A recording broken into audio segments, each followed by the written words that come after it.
Hi hello friends, welcome to crazy family. ఈరోజు crazy ఫ్యామిలీలో వచ్చేసి మేము వెజిటేబుల్ కిచడీ చేయబోతున్నాము. ఇంకెందుకు ఆలస్యం, ఏమేమి కావాలో చూసేద్దాం పదండి. దీనికోసం మనకు వచ్చేసి పచ్చిమిర్చి, ఎండుమిర్చి, కొత్తిమీర, పొటాటో అండ్ క్యారెట్, కొన్ని టమాటోస్ అండ్ మిల్ మేకర్ కావాలి ఫ్రెండ్స్. వీటన్నిటిని కట్ చేసి పక్కన పెట్టేసుకున్నాము. ఇప్పుడైతే మనకు కావాల్సింది శనగపప్పు, పెసరపప్పు, అలాగే కందిపప్పు.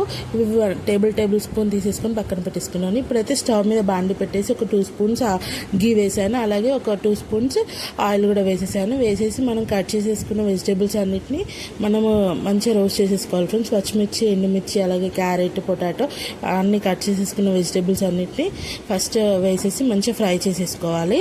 ఫ్రై చేసేసుకొని ఫైనల్గా లాస్ట్లో టమాటో వేయాలి ఫ్రెండ్స్. టమాటో వేసేసి బాగా ఫ్రై చేసేసుకోవాలి. ఈ మంచిగా రోస్ట్ అయితేనే మనకు టేస్ట్ అనేది మంచిగా వస్తుంది. సో వెజిటేబుల్స్ అన్నిటిని మంచిగా ఒక్కసారి ఫ్రై చేసేసుకొని ఒక 5 మినిట్స్. నెక్స్ట్ వచ్చేసి మనం తీసుకున్న పప్పులు కూడా పోనీలో వేసేసి మంచిగా ఫ్రై చేసేసుకోవాలి ఫ్రెండ్స్. ఇలా ఫ్రై చేసుకున్న తర్వాత మనం కొత్తిమీర కూడా తీసుకున్నాం కదా, కొత్తిమీర కూడా ఫ్రై చేసేసుకోవాలి. ఫ్రై చేసేసుకొని ఇప్పుడు మనం మిల్ మేకర్స్ తీసుకున్నాం కదా, మిల్ మేకర్స్ కూడా వేసేసుకొని ఒక్కసారి కలిపేసేసుకొని ఇందులో కొంచెం పసుపు కూడా వేయాలి. పసుపు కూడా వేసేసి బాగా ఫ్రై చేయాలి. ఇప్పుడైతే నేనైతే ఒక 1 గ్లాస్ రైస్ తీసుకున్నాను. 1 గ్లాస్కి 1.5 వాటర్ తీసేసుకున్నాను ఫ్రెండ్స్.